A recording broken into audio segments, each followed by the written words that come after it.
Hello, everyone. My name is Amanda Newell, and I'm the Chief Revenue Officer at Adapt Media, as well as being the exceptionally proud Vice President and Director of Giving at the Ad Club of Toronto. Now, during the Ad Club's last event, which was focused on ageism in the advertising industry, we talked about the perils of reducing humanity to a number. And yet, in today's extremely special out-of-home event, we will do exactly that, but in the very, very best way. So today we will introduce the analytics behind the greatest media disruptor of all time, the global pandemic. And we have two powerhouses of the out-of-home industry, being Pattison Outdoor and Rogers Media. And not only those, but two other powerhouses being Leif Mason, the Ad Club's out-of-home day chair, and Daniel Mack, her out-of-home day co-chair, who have joined forces and their incredible, immense research resources to bring you precise data on the new normal and how the world and Canada and the out-of-home media will both move forward and grow forth. Now today, if you wouldn't mind directing all of your questions to the Q&A as opposed to in the chat, we will make sure we have a question period right at the end of the session. My final task today is to introduce today's moderator. Now, I'd mentioned before that I'm the Ad Club's Director of Giving, and it's my happy task on a daily basis to be able to facilitate the university and college scholarships that the Ad Club gives out to create the next generation of advertising superstars, and then to mete out the donations to NABs that the Ad Club's industry events generate. And as we all know, NABS is the industry's own charity. Now, I've personally watched as today's moderator does exactly the same thing on a daily basis. So I've seen as he and his president of Kinetic, the wonderful Rena Clydesdale, both mentor and then hire the next generation of advertising superstars. And to mark his role as today's moderator, he has also made a bountiful donation to NABS at a time when that charity and your colleagues are in the greatest need. So he is the father of a 4-month-old daughter named Brooke and the founding father and CEO of Kinetic Worldwide Canada. He is today's out-of-home moderator, and he is Kevin McDonald. Thank you very much, Amanda. I appreciate the intro. And it's great to see everyone. Actually, we all got on a call just before this call started, and there's over 340 people on today, which I think is a great number for us, and it's very exciting. Obviously, leading up to this call, we had a chance to go through all the content. Everyone today is going to be very excited to see what the content is. We've got some great speakers. There's a lot of really good stuff that's very relevant for our out-of-home industry. And the first person who's going to be speaking is Ryan Imgrund. He is a biostatistician. We had to prep on how to actually say that. Thank God there's no spelling contest either, because I probably get that wrong. He's a corporate consultant. He works with several Fortune 500 companies, Ontario public health units, and a private Ontario lab. Ryan's specialty is discovering, analyzing, and interpreting scientific, mathematical, and economic retail trends. And it's very compelling what he has to say. Following that, Peter Kambo, who is the media sales research and insights from Rogers Sports and Media, will be taking us through their portion of the presentation. And then wrapping up with StaceySarchuk, who is the research manager from Pattison Outdoor Advertising. And a real special thank you to both Pattison as well as Rogers Sports and Media for getting together and kind of leading this. It's going to be a great session today. After those three have had a chance to speak and go through the content, Ryan will then do a wrap up.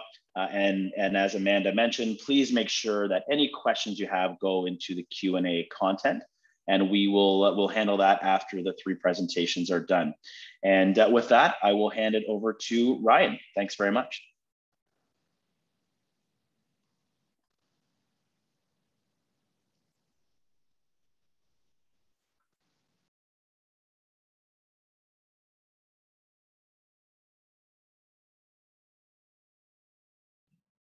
So there we go.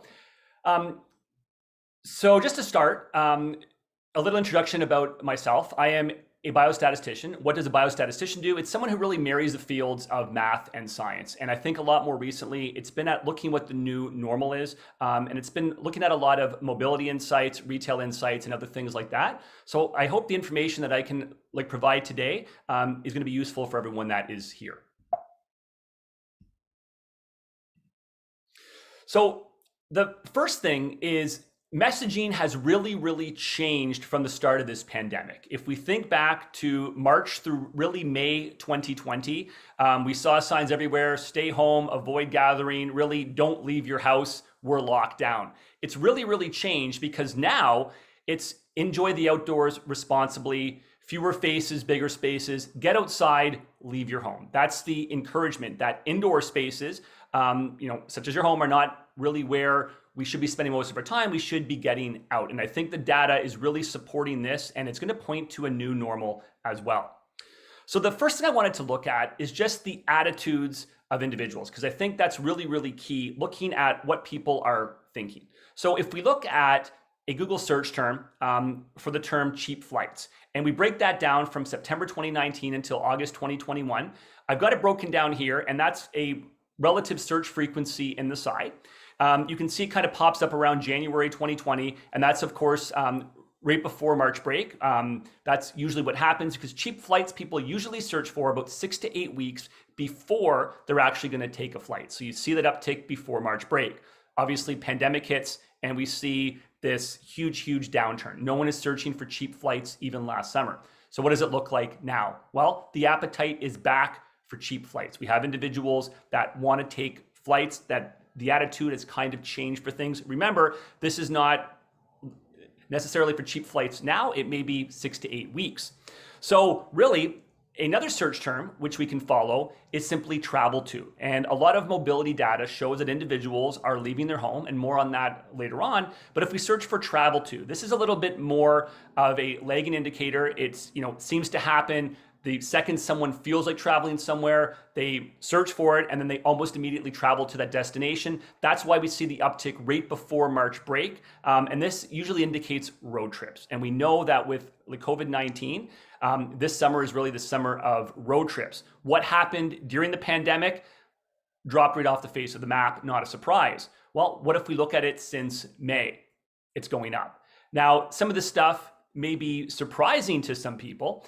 And the reason is because we hear a lot of information about the Delta variant. That's really occupying a lot of the newscasts. What a lot of the media is talking about these days seems to be about the Delta variant. So I thought I'd start just by looking at the United States, because that's where a lot of information is coming out of. And if we look at a map of the United States and we look at these areas right here, and I'm focusing on these areas because they're dark green because they indicate high vaccination areas. Now, these are not the areas, if you think about what the media out of the US is reporting, this is not usually where we see media reports coming out of. We see it out of Alabama, Georgia, Mississippi, Central Texas, Central Florida. Not out of these areas here. So what does high vaccination mean for something like hospitalization? So on this graph here, hospitalization is shown in a dark red. And if we extrapolate those same circles, there's next to no dark red in any of those areas. Why is that? Well, because high vaccination leads to low hospitalization. Well, what's the vaccination rate of our country? Well, if we look at worldwide, the vaccine breakdown, we can see that actually Canada sits at the very top of the world when it comes down to vaccination status. And I just want to direct your attention to the next, numbers 2 through 6, Spain, UK, France, Italy, and also Germany, because I'm going to be talking a little bit later on about European data because they're usually a leading indicator of where we're going to be heading in around 6 to 8 weeks. So if we focus on Spain, UK, France, Italy, and also Germany, similar vaccination rates to us and see what they're doing. We don't necessarily need to follow out of the US. They're very sparse with their vaccination rates, as you can see from this graph over here. So This is what the media should really be focusing on, is really healthcare capacity. Because why do we lock down? We lock down because hospitals are full, because ICUs are full. Ventilators are a limited resource within hospitals, and that's one of the reasons that we go into a lockdown. If we have enough ventilators, if we have enough ICU beds, if we have healthcare capacity, we don't need to lock down. So what does that mean in terms of vaccination status? Well, in like June, in like Peel, for instance, every single hospitalization was in those that were not fully vaccinated. So if we look to Ontario and we really break down the data from December until like July, what it means for hospitalizations. Now, case counts are still important because they're still somewhat linked to hospitalizations, but it's really hospitalizations that we need to be following. And if we look at simply the unvaccinated population, and this is looking at a risk profile for each individual, and obviously not a surprise, the 80 plus population it's the riskier population in terms of like getting COVID and ending up hospitalized, and it drops down as you go down the age groups. Now, if we break this down for partially vaccinated, it's a drastic decrease. What about fully vaccinated? Well, it's almost off the map. And in fact, it's quite interesting. If you look at the red bar by 80 plus, that's fully vaccinated. That's similar in length to the 30 through 39 blue bar. In other words, an 80-year-old that gets vaccinated has the same hospitalization risk profile as a 30 through 39-year-old that is unvaccinated. That's remarkable. That's the impact of vaccines when it comes to healthcare capacity, and we're in a country that is vaccinating heavily. Now, another really good indicator of where things are going is looking up COVID testing. And this is something that like individuals will search for if they have symptoms, looking for a COVID site. These change all the time. And these typically correspond with the waves of COVID as well. If we break this down, when the pandemic first started, wave number 1, we've got wave number 2, and it's all kind of relative to that search right there. Wave 3, and what about more recently? Well, it's not as drastic as an increase as we see in waves 1, 2, and 3. Why is that? Vaccinations. And that is really what the story is all about, is about vaccinations when it comes down to COVID-19.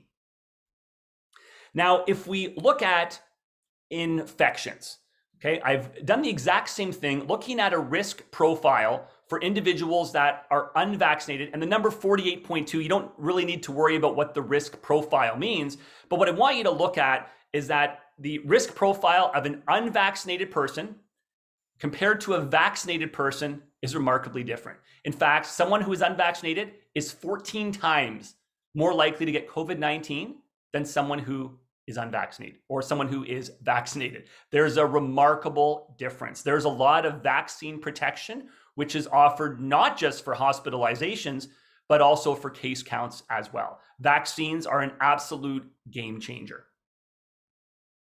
Now, if we start to look at, okay, well, that's where we're sitting at with COVID hospitalizations, what does that mean for mobility patterns? And I think something too that is making a lot of media attention is the fact that individuals are working remotely. There may not be a full return to the office plan for many companies come September, or maybe even a full return in the immediate future. It may be a partial return. They may be wanting to assess things. They may have changed the way that people work. And I can see that from these statistics right here. It gives people a lot of hesitation about wondering if people will be leaving their homes. So just so that you can get like perspective of these stats, blue is indicating like projections for the next 2 months that were made at the end of last month. And really what you can see is that it's significantly less individuals returning back to the workplace, even in September, than they were before. So even when schools are back in session, we may see a few more individuals go back to work, but the workplace will dominantly not be returning back. They're going to still be working from home. And it's as high as 30% under the baseline in Alberta. So even in places that have not forgotten about COVID, but have have almost forgotten about any interventions for COVID, individuals are not returning to the workplace. Sounds bad? Well, what's interesting is this, and this is the ultimate story, I think, when it comes to out-of-home advertising. Look at residential mobility. And what we can see is that in these like projections, we see the blue line going back to the red line. red is baseline. It's pre-pandemic. So what does this mean? Well, this information here means when you look at the Google mobility data, it's the amount of time that individuals spend out of their home. And this is absolutely remarkable. What we find is that it's back to pre-pandemic levels. People are spending as much time out of their home as they were in pre-pandemic levels. But yet we just saw that it's not the workplace. They're not going back to workplaces, but they're leaving their home. And a lot of the story that's going to be coming up is looking at, well, where are individuals going if that's the case? Well, there's an appetite for leaving the home. And I think we can see this by a generic search term for the term like concerts. If we look at like pre-pandemic levels, searching for concerts, we see it up here. Throughout the pandemic, dropped off drastically. What about the last few months? It's increasing, not back to where it was, but there's an appetite for individuals wanting to leave. And this is not even a specific artist they're searching for. They're just searching for a concert. They're looking for reasons to get out of the house. Now, we spoke earlier on about European vaccination rates. And I think that's really what we need to focus on, is not American data, not American media, because there's some pockets in the US that only have a 25% vaccination rate. We need to be looking at like places in Europe which match like Canadian vaccination rates. And really what the graph on the left shows is this is August 2021, and this is the residential breakdown. And wherever it's green, it's slightly, it's more time individuals spend at home. When it's that like orangey color, it's more time is spent away from home than it was pre-pandemic. So what we can see is that about half of Europe is right at around like baseline, and half is actually higher than it was actually before the actual pandemic. And if we look at North America, it's not the same kind of a color, but that's to be expected because usually North American recovery seems to be about 6 to 8 weeks behind European recovery, right? We heard of the UK variant out of Europe first. We heard of the Delta variant out of Europe first. So not a surprise that North America lags, and we kind of follow what's going on with European data. Now, if we look at workplace and residential mobility throughout North America, so I broke this down for just the like Toronto region, but what we can find is that it's very, very similar throughout North America. This is not a like Toronto-centric thing. This is the story throughout North America. When you look at workplaces, that kind of a lighter blue color is between 25 to 50% less than it was pre-pandemic. And once again, it's seems to be here in Canada between a drop of 30 to a drop of 40% in terms of the individuals returning back to the workplace. And what about residential mobility? Well, it also matches Toronto data as well. So that's why I focused a bit on like Toronto data, because there's more data, there's more numbers, but it matches really the North American story. Now, if we go to Europe once again, and we start to look at, well, what did this look like last summer? What did recovery look like last summer? Because we do typically see cases drop off over the summer. This is the retail and recreation European breakdown for May 2020. And basically it's like a heat map. So where it's really, really dark blue, it's really, really cold. It's not a good thing. Where it's red, it's heating up. And when it gets to that more central blue, central red, it's going back towards that, sort of a central baseline region. So what we see is that in May 2020, things were very, very cold. Things had dropped off in terms of individuals going out for retail and recreation significantly. And this is shopping malls, restaurants, it's everything involving retail. It's also cinemas too. If we look at July 2020, remarkable recovery. Okay. Still not back in all areas to where things were, but it was a drop of 0 to like 20% from the baseline in most of Europe. But some areas, more Eastern Europe, had actually recovered and had what we call an overtilt. They actually like compensated for the fact that a few months back, they were stuck inside their home. They're shopping more than they were before the actual pandemic. Now let's look at May 2021. We hear a lot about the Delta. So what impact has that had on individuals in Europe? Not a lot. In fact, if you compare May 2020 to May 2021, the map for May 2021 is significantly less blue than May 2020. So we hear a lot about Delta, but it's not shaping what the actual consumers, what the population is actually doing. Now, did that kind of carry through? So you may be asking, well, right, but then like Delta really hit in June and like July. What impact did that have? Recovery still happened, and more than it did the previous summer. So once again, even though we're hearing a lot about the Delta variant, that's not really shaping what individuals do. And in Europe, once again, they're seeing what we call an overtilt.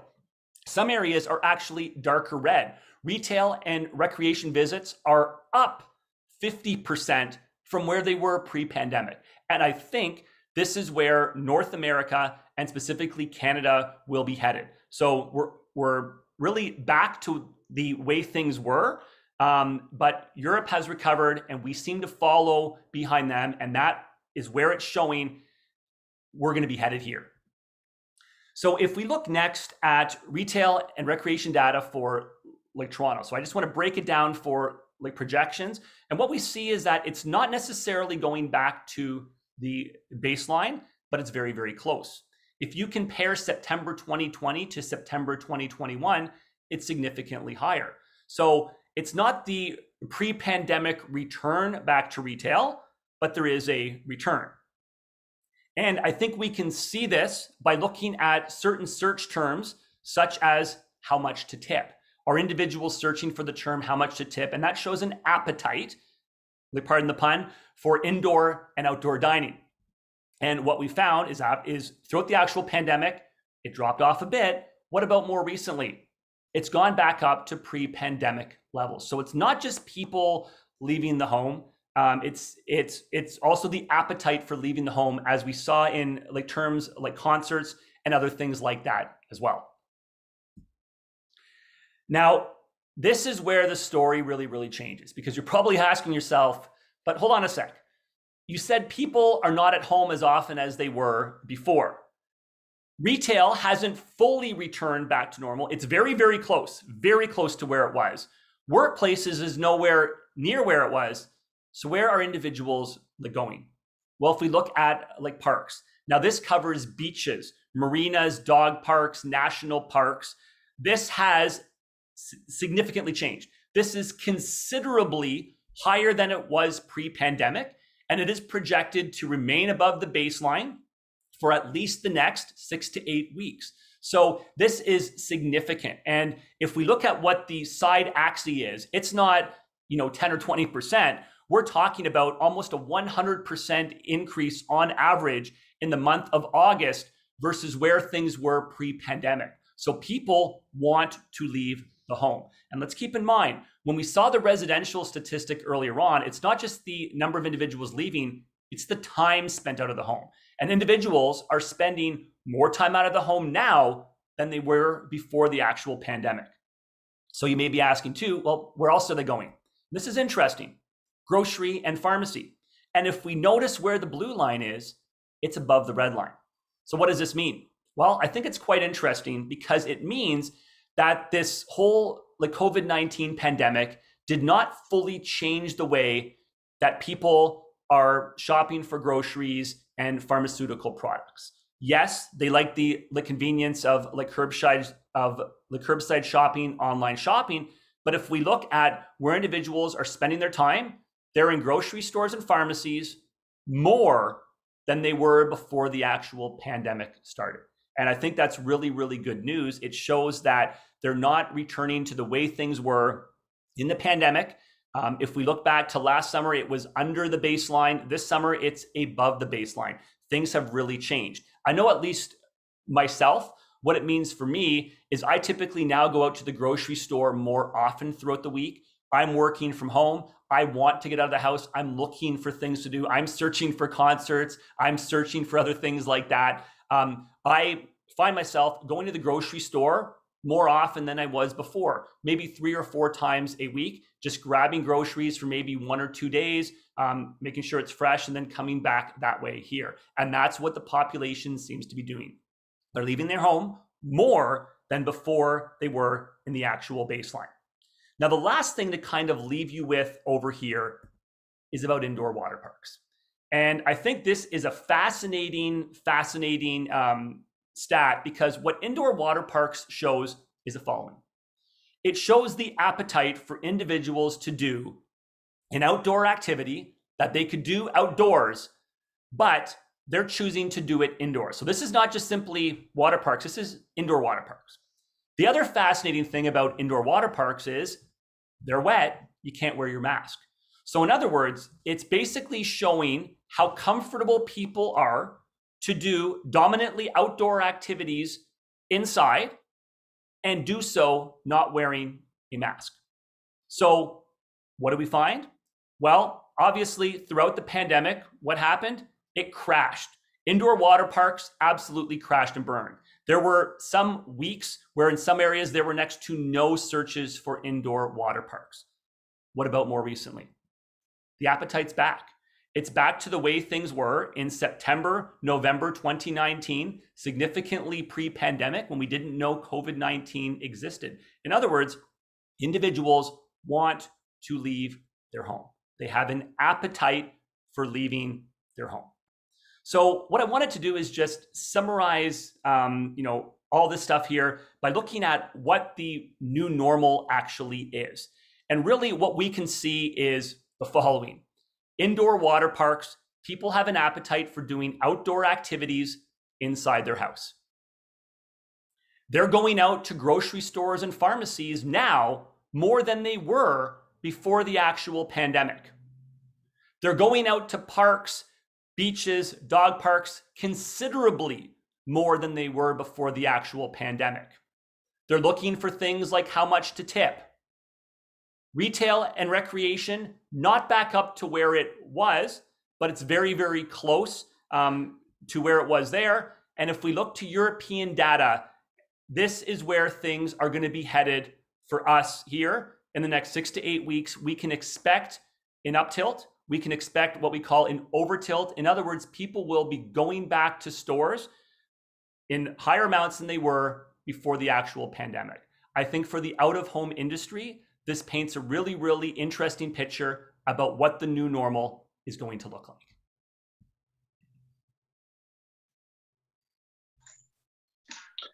Awesome. Thank you so much, Ryan. That's amazing. Two big things for me, I guess. Number one is that, as the out-of-home industry, we face this perception that nobody is outside because people aren't back to work. That's clearly not the case based on the research and the data. People are just traveling in different patterns and whatnot. And number two, I honestly thought that people would have been buying groceries different, but the fact that people are going more frequently certainly makes a whole lot of sense. So that's great. And Ryan will actually come back after Peter and Stacey, but now we'll turn it over to Peter Kambo from Rogers Sports and Media.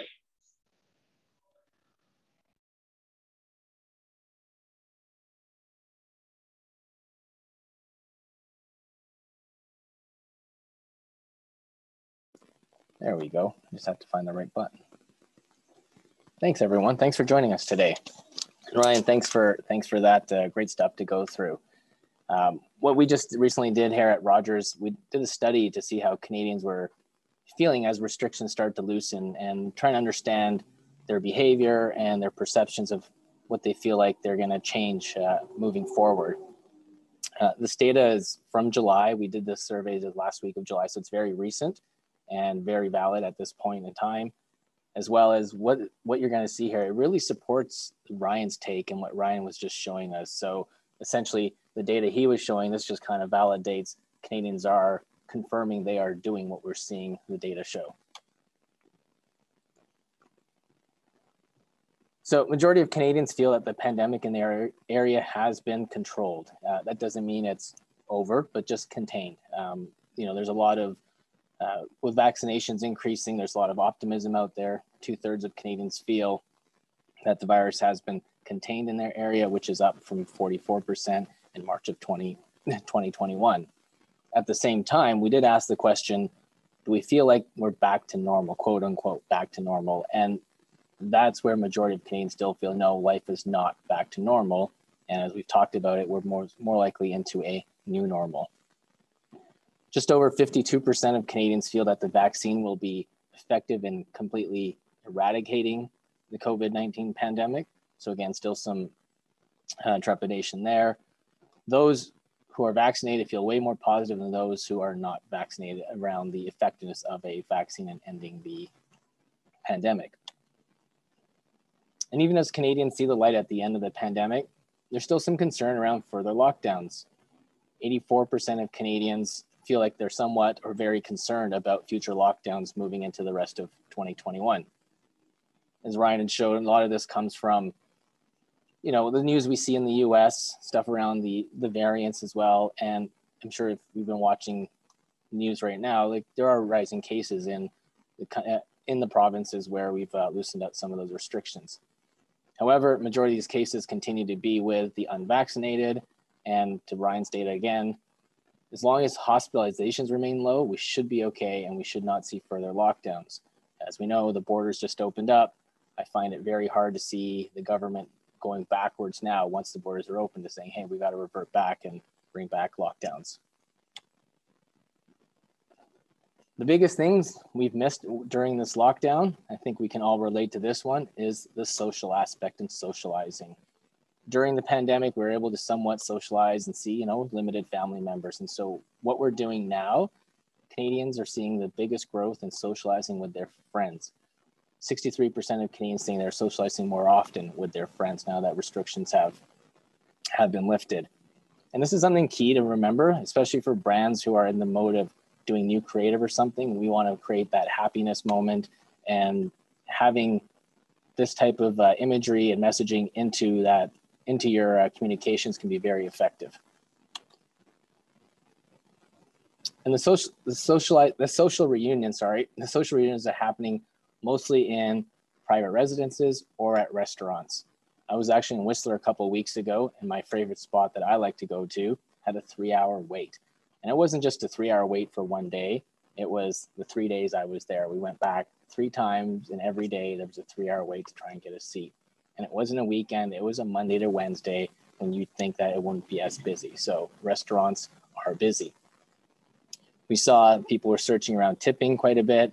We've also seen the same search terms such as places to eat and restaurants near me spike up pretty significantly in search terms.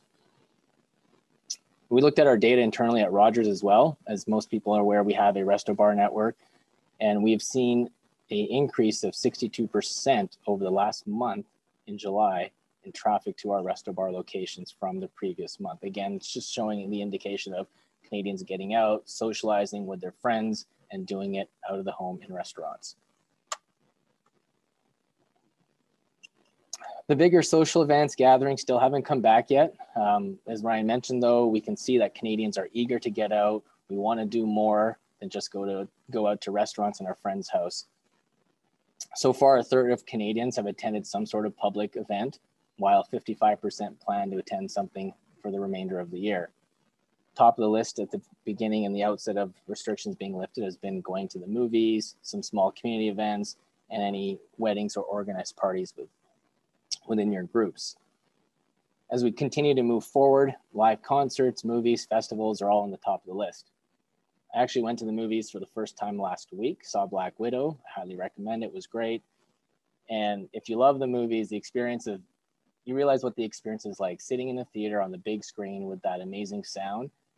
Honestly, you can't, unless you have like the best sound system at home, nothing beats the theater experience. It was amazing. And we've seen Cineplex since they opened July 2nd, slowly opening across the country. They have seen a 112% increase in their attendance. And I think we're going to continue to see that as we have new movies coming out with the new Bond, Top Gun, as well as Matrix 4 into Q4. Attendance in movie theaters will continue to grow. Now, there's no denying that the pandemic accelerated the way we shop. We were ordering food, clothes, household items, everything you could name, we were ordering it online with a click of a button. Since the restriction is lifted, 1/3 of Canadians are saying that they're shopping more in store. And while shopping online is here to stay and will remain ever present in the shopping behavior, many Canadians still prefer to shop in store for most of their categories. Now, I don't think we're going to see right away an increase to in-store shopping at pre-pandemic levels. But there will be a boost. So we're going to see more traffic into local brick and mortar stores, into malls. And that really bodes well. They're just kidding around the corner of we're in back to school mode right now. Black Friday, not too far away. And then soon enough as we know it, it's going to be time to shop for Christmas. And we're all aware, we've seen this. Canadians have saved a lot of money during these lockdowns. And now we're out there, we're ready to spend it. A third of Canadians say they've increased their spend post-lockdown. I can vouch for that because I am one of them. And to no surprise, we can see where they're spending that money. Dining out is number one, travel is number two. When we look back at our March data, it was kind of the reverse. People thought they would travel first and then dine out second. That's where they wanted to put a lot of their money. But right now we're seeing dine out first, travel second, and we'll get into that on the next slide. I think, what was I going to say? Sorry. I think as we see, what we're missing here is concerts, live events, festivals. They're still slow to return to us. I think as soon as we see, hockey come back, live, we'll understand what the teams are going to do from a live attendance standpoint. Concerts are slowly starting to be announced. As we saw, people are searching for them. Those categories will see an uptake in spend pretty quickly. And one of the key areas I wanted to highlight here was going back to that grocery shopping stuff that Ryan had showed us is food delivery is the one category here that is seeing a massive decrease since post-lockdown. A lot of us got accustomed to just being able to order our food, I being one of them, but now it seems like we are going out more often, not only just shopping for food, but actually just to go out and dine with our friends, and we're happier that way. And as we look forward to traveling, I think travel is the next industry to really burst out. We have been traveling a lot within our own province, within our own country. The industry is still working really hard to ramp up staff. We've seen the news of how airlines, hotels, restaurants are still anyone related in that hospitality travel industry are trying to find staff. It's been difficult, but they're ramping up because they can see that as soon as restrictions start to get lifted more, especially from an international standpoint, we can expect a large, I won't use the word outbreak, but a large increase or a large uptake in that category. Close to half say they plan to travel before the end of 2021. And of those people who plan to travel before the year is out, 3/4, 74%, say they plan to do it within the next 3 months. So August, September, October should be pretty big from a travel standpoint. And the way we've been traveling, it's mostly been to travel to see family and outdoor adventure type of travel. So if you think back to what Ryan was showing about how parks and recs traffic is way up, this is one of those indicators of why it could be happening.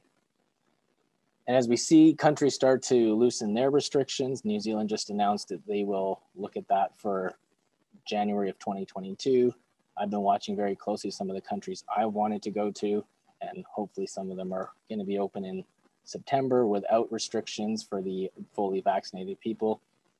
We will see other categories within the travel, like beach holidays, resorts, luxury travel, possibly even cruises coming back down the road. So as soon as that does happen, you will see an uptake in spend in those types of categories when it comes to travel.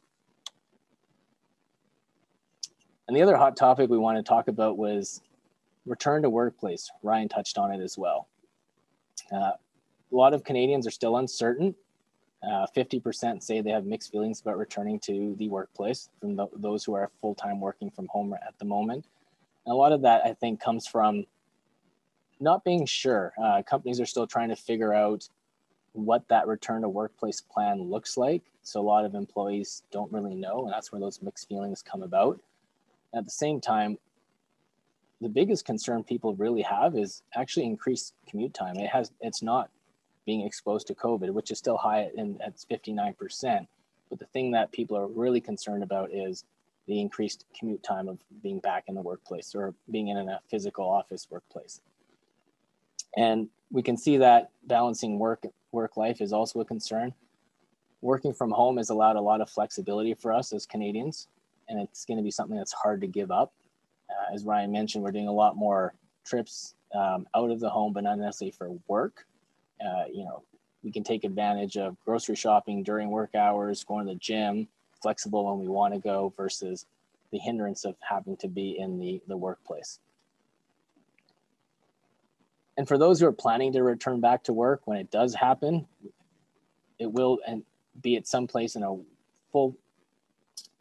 full-time aspect or a hybrid model aspect. 2/3 of Canadians say they're going to be using a vehicle, and a personal vehicle to boot, not rideshare. It will be their own vehicle. And for 10% of that audience, of that 10% of that 67% of audience, that is something new. Whereas pre-pandemic, they might have taken a different mode of transportation to the office. So obviously this is going to lead to more cars on the road and increasing commute times for sure. Again, the trepidation of going back to work. Obviously that's great for the out-of-home industry because added time on the roads equals more exposure to out-of-home.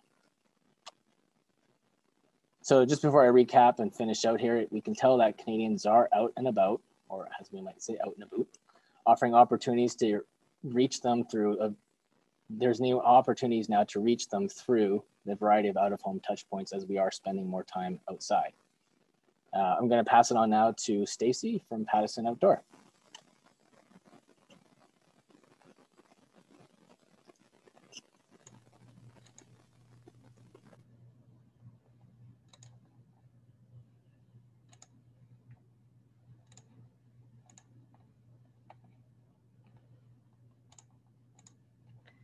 Great, thanks, Peter. So good afternoon, everyone. As Kevin mentioned earlier, my name is StaceySarchuk, and I'm the research manager with Pattison Outdoor. And today I'd like to share with you some very interesting insights that we've discovered on our journey through research to uncover various insights during the COVID-19 pandemic. In addition to what Ryan and Peter presented already, our research team at Pattison has been diligently collecting data in an ongoing effort to demonstrate the current state of out-of-home and glean insights month over month to see if there are any incremental differences in consumer and population behavior, habits, and attitudes. So since February of this year, we've been working with a very reputable industry leader in market research, Dynata, to put into motion our monthly tracker to aid in collecting data on our industry and overall COVID consumer landscape. In addition to this monthly tracker, we've also been studying various recall studies month over month to help compare recall, retention, and action rates from pre-pandemic to current, while also adding to our recall benchmarking model, which tracks recall campaigns back from 2015 to present on a variety of different measures. In all instances, we've crafted the questionnaire in-house to help get some of the deeper details and challenges around out-of-home and how it relates to our business at Pattison. And so today we'll be taking you through some of those results and sharing some of those with you. So diving right in, we can take a look at one of the biggest changes that we've seen throughout the pandemic, and that being consumer commuter habits. So since February of this year, we've found that the amount of people traveling on the roads is still quite healthy, but not at the same capacity as it was back in 2019 just yet. And this is echoed in the various presentations thus far, just about the people traveling different distances. So we're seeing more people travel shorter distances and closer to home. However, this time that we're starting to see a slow and steady upward trend toward those longer distances as the months progress. So this may be indicative of people getting back to their normal routines, of commuting more regularly. So with the pairing of the province's various stages of reopening and the warm summer months, we're seeing that more people are traveling those greater distances than they were back in February. So if we continue to see this trend, we can hope that commuters will get back to their regular routines, similar to what they were back in 2019 before the pandemic hit. So with the gravitation in commuting habits, it leads us to wonder if the current work from home landscape is beginning to change as well. In this case, we're starting to see some shifting, which we'll explain in some slides coming up. So with the sentiment that people are venturing out of the home more often, and then they're in their more cooler months, we noticed that trend of where and how they're spending their time. So when the lockdown restrictions were very tight in the early stages of the year, the amount of people going outside the home was for strictly basic necessities such as grocery and pharmacy. And the rates were low typically for the general activities that they might not have had access to, such as going and visiting family members or visiting a restaurant. However, now with loosened restrictions, the more opportunity we're starting to see is that people are actually going out and participating in those more regular style activities again, such as visiting those friends or going to those restaurants or visiting entertainment venues, in addition to those basic necessity items such as going outdoors, going grocery shopping, and visiting pharmacies. So as of last month in July, we saw 96% of respondents claim to have left their home at least once in the past week, and 66% claim to leave more than 3 times a week, which is kind of touching on what Ryan mentioned earlier about leaving the home for groceries and such, oftentimes during the week. So again, this is giving us an indication that we're pacing back more toward a normal routine as the months progress. So with more people back to normal routines and spending more time out and about and commuting more, we can also see a slight increase in the sentiment levels returning to work and the office. So between June and July of this year, we've seen a 1% dip in those who are currently working remotely full-time to an increase of 1% of those now partially working in the office again. This is a welcome change, showing that the progress from these strict lockdowns that we saw in the spring has shifted slightly.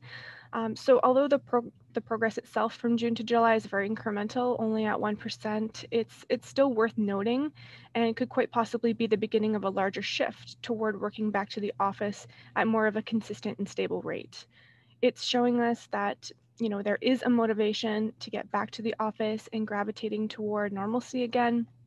And in the future months, we anticipate seeing this growth continue to climb. So as part of the regular commuting landscape, we can't forget about transit.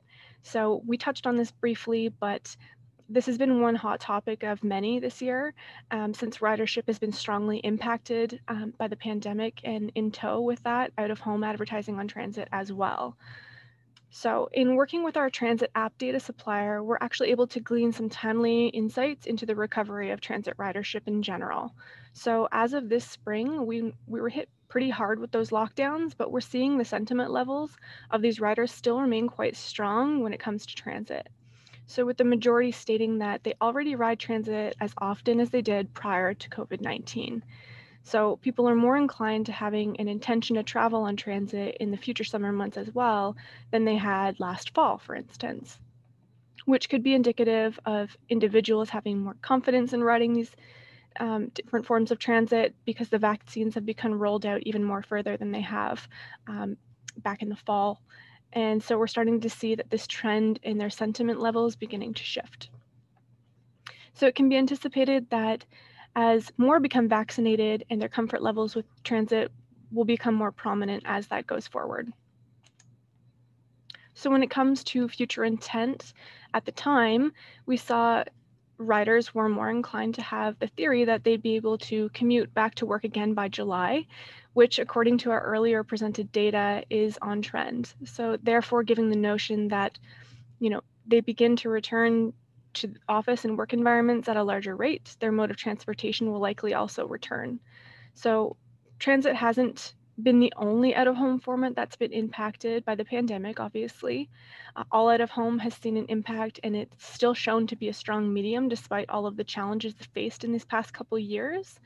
So in addition to our ongoing monthly tracker, like I had mentioned, we've also been conducting monthly recall studies on various out-of-home campaigns, which can get filtered into our in-house recall benchmarking model. So this allows us to understand where campaigns are measuring up on various aspects, such as out-of-home product type, advertising category, time of year, length of campaign, and much more. So with this full library of campaigns from various categories from 2015 to present, we're able to now determine where the campaigns fall in terms of their performance. So when we look at overall effectiveness of out-of-home on a multi-format level, currently, while in the midst of the lockdowns in January, February, we can see that this ad recall is quite on point with where it was pre-pandemic levels.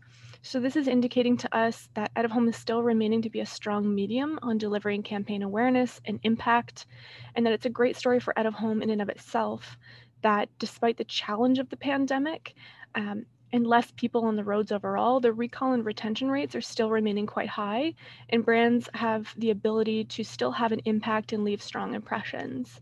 So further to this, we see that audiences are still taking action after seeing these ads at a strong rate. So for automotive, for instance, on this example, audiences recalled these campaigns and then went to visit dealerships. They went to the brand website. They actually went ahead and made purchases on some of these vehicles. So these are really strong drivers that out of home is still working at a high frequency level. So we see a similar story here for the financial category, which is on par for recall, according to our recall benchmarking. When factoring in transit as well to a multi-format campaign, we're seeing a really strong rate of recall and actionable tasks based off of seeing these campaigns, particularly opening accounts or advertise for those advertised banks and institutions. So it's especially of interest for us to look at how a recall study is performing during a pandemic to better understand if it has any impression levels deviating from the norm. So in comparing this to our benchmarking, we're seeing very little deviation at all from overall impressions and recall of respondents noticing and engaging these out-of-home campaigns. So lastly, we want to look at the restaurant category, which is, as Ryan had mentioned, and Peter, this is a really highly impacted category due to the pandemic and due to various restrictions across different provinces. But we're seeing this ad recall is actually much higher than our benchmark. In turn, it's prompting actionable results among those visiting those advertised restaurants. They're making those purchases and ordering online at the time, despite not being able to dine in. So there was still a motivation there. An incredibly strong story for out of home specifically, given the assumption that from many clients and people who are purchasing out of home, that due to there being less people out on the road and out and about, that their campaigns won't be seen, when in turn the opposite is actually quite true. So these campaigns are resonating strongly with their audiences as the intent. So given all these insights that we've given you today, we can be confident that out of home is on the road to recovery and still remains to be an impactful medium despite the challenges that we've faced. So through our tracker and our recall study analyses, we hope that you guys have found this quick snapshot really informative and thought-provoking for what we've uncovered on these commuting, back to work, transit, and out-of-home trends. If you want to stay tuned on our website and social media pages for regular updates, you can. Our tracker and recall results are published there regularly to see the latest information available and insights being shared in various categories and campaigns. Thank you. Awesome. Thank you so much, Stacey. That's great. And thank you, Peter. It's great to see both Pattison and Rogers investing into this research to help us, really sell out of home and talk about how much the recovery is happening, which is great. And I think, Ryan, you had a couple, actually, yeah, Ryan, you've got a couple things that you wanted to recap before we move to the Q&A. And just a reminder, there's a couple questions coming in. So if you have any questions, just put it in the Q&A and we'll switch to there once Ryan's done. Thank you.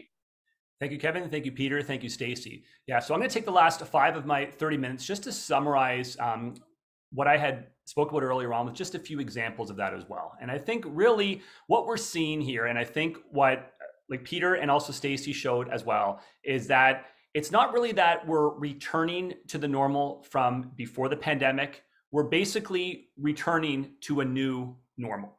And what does this new normal look like? I think it's very important that we know what this new normal looks like. And there's some things that, yeah, will be the same as before the actual pandemic. What is the same? The amount of time people are spending outside of the home.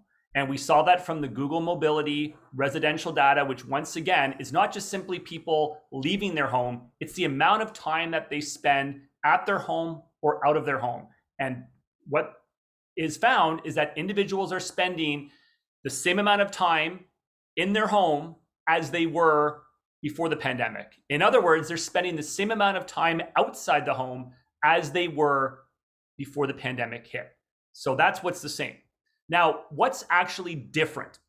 Well, it's why people are leaving their home. And I think we learned a lot from Peter and Stacey about what the attitudes are of individuals, what their motivations are. But this is what is different from before the actual pandemic, is why people are leaving their home. And it's not for work. Once again, we saw that Alberta has probably recovered the most, and they're still 30% under the baseline from pre-pandemic in terms of those that want to return to work. This matches up with what Stacey was just mentioning as well, in terms of, there is a wanting to return to work, but at the same time, we still have a lot of our population still working remotely. And this is probably not something that will come back in September, maybe not in like January, but that's not a reason for concern, because we still have people leaving their home as often as they were before. So why are they leaving their home? Once again, retail is a really, really big area here. Now, once again, this is restaurants, this is shopping centers, this is theme parks, this is movie theaters, and this is very close to pre-pandemic levels. And I think this is interesting because a lot of people probably felt that online shopping would forever change this sector. We'll forever be watching movies online, we'll forever be shopping online, we'll forever be using like delivery services to get things shipped to our home. That's not the case. And I think what's more remarkable about the fact that it's almost returned to pre-pandemic levels is if you think about most of the stores that you shopped at before the pandemic, they're at reduced hours. We have a lot of shopping malls that are still 11 till 7 that used to be 9 till 9. They've like cut their hours by 33%, and yet we still have people going out to shopping centers. It hasn't dropped 33%. It's dropped maybe 5 or 10%. Also, there's reduced capacity. I know here in Ontario, we're still at a significantly reduced capacity for a lot of these places. As like Peter was mentioning, a lot of these restaurants, a lot of these stores involve very heavy lineups, and yet people are still leaving their home to go to retail despite that, and despite having shopped online. Why? They want to get out of their home. They're looking for reasons, and retail is one of those reasons. The second of 3 reasons is grocery and pharmacy. That's the other big reason right here. And this is specialty food shops, this is drugstores, this is food warehouses, and this is above pre-pandemic levels. As I was mentioning earlier, I leave the house more often so that I can buy things fresh, once every 2 or 3 days. I'm gonna go out to the grocery store, I'm gonna pick things up versus one shopping trip once a week from like before. I'm working from home, I want to get out of the house. I don't care if it's the grocery store, I don't care if it's a pharmacy, I'm looking for reasons to leave my house. And once again, increases in online shopping haven't kept people inside. They're not simply relying on the grocery delivery and saying, look, I'll get it shipped to my house. They're finding reasons to get outside. And the final area is parks. And this is considerably above pre-pandemic levels. Once again, this is beaches, marinas, this is even plazas, this is public gardens. People are leaving their home. It's about 100% above where it was pre-pandemic. This is the really, really big change right here. And one that even once September comes, once October comes, once the cooler weather gets here, it's not going to be changing either. This is what the new normal looks like. And once again, what we're looking at here is that I think this is indicative of individuals wanting to get back to their pre-pandemic interests and hobbies. And if it was listening to music, they're looking for concerts. They're looking for, like public venues that they can go out to, that they can celebrate, being able to leave their home once again. And as we saw throughout all 3 presentations, people are actively looking for things to do out of their home. They don't want to stay home. And that's what the mobility data is showing. But once again, it's a new normal. But this new normal means people are getting outside of their home, but for different reasons.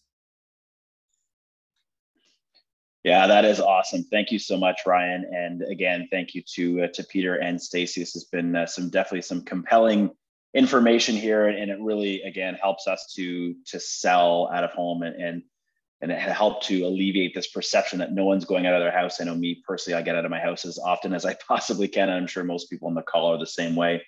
We've got a couple of questions that have come in here. And the first one here would be, I guess, towards Ryan and potentially Stacey. Understanding, and Ryan, you actually just touched on it a little bit, is there any data about people going to shopping malls? I know you just talked about the reduced hours and not necessarily the reduced traffic, but any concrete numbers that we could potentially share for the group? Not that I've seen for shopping malls specifically. I know that one kind of a data set that actually did break down shopping mall specific data was actually the Waze data set, but they actually discontinued that August 1st. So there is nothing specific that I've seen to shopping centers. It's kind of grouped in that whole retail area. But once again, that retail and recreation breakdown is shopping centers, but it's also theme parks, museums, movie theaters, restaurants, cafes. And we know that restaurants, theme parks, movie theaters have been hit a little bit harder than some other venues. They have indoor capacity limits more significant than shopping malls do. So I think based off of that, shopping centers are probably above normal from where they were before. Yeah, okay, great. And Stacey, anything to add to that? Yeah, I would just echo what Ryan's already mentioned. I know for us specifically, the shopping malls does seem to fall into more of that retail category overall. So it doesn't necessarily get right down to those specific types of mall visits or specific malls themselves. But again, seeing that change in the retail landscape in and of itself is probably quite reflective of what we're seeing for malls. Okay, good. So either way, the mall story is definitely a positive one, and it's on the upward trend for sure. Second question here. I would say the same. Sorry, I would just say the same there, Kevin. Even from our data, we didn't ask specific about malls. It was more about just in-store shopping, and then in-store shopping is on the rise. So that's the positive for malls. Yeah, sounds great. Next question here. Does the increase in residential traffic compensate for the loss of the office/work traffic? If not, what is the projection of the delta? He says no pun intended between the two. I think actually the data show that the residential traffic was going down, but the traffic outside has increased, but not necessarily to work. And maybe Ryan can clarify that. Yeah, so basically what we're showing is that the amount of individuals leaving their home once September is here will be back to pre-pandemic levels. Now, once again, it's not similar, that data versus the other data. And I think that's what I should probably clarify.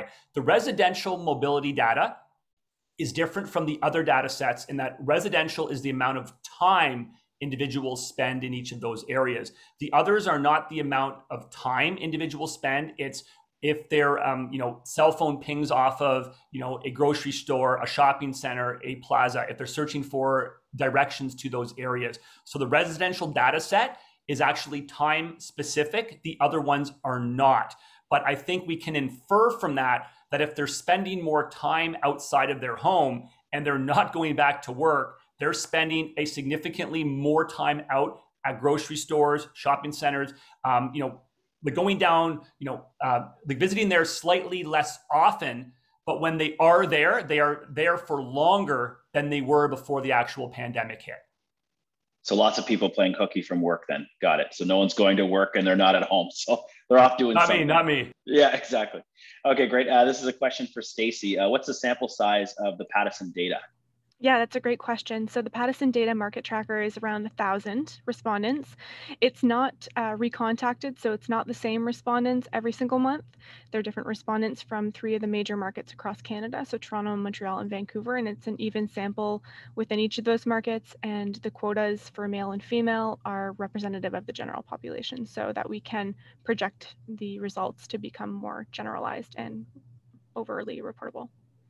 Perfect.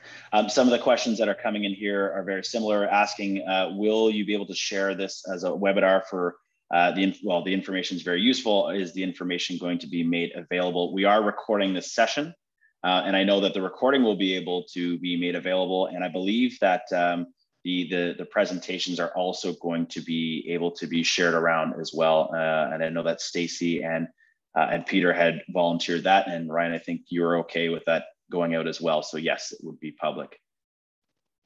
So if anyone has any issues, say it now, or we'll just assume it's going to be public. So yes, we will get communication out for those who are here and who want it. We will, I think we'll be able to get that coordinated for sure. Another question here. So actually more of a statement and a question. So no surprise, kids are playing hockey at arenas already, and parents are really eager to get back to the rink. Some are already, of course. Any insights on that, Ryan? Yeah, so I think that's interesting. I think that's also one of the reasons why retail and recreation has not gone back to pre-pandemic baselines. We don't have even schools open up for permits right now. There's a lot of hockey rinks that may be open, but they're not to the same capacity limits that they were before. We don't have tournaments back to the way things were. So my take is once we kind of open up that whole recreation side, we open up arenas, we open up things like that, it's going to be significantly different.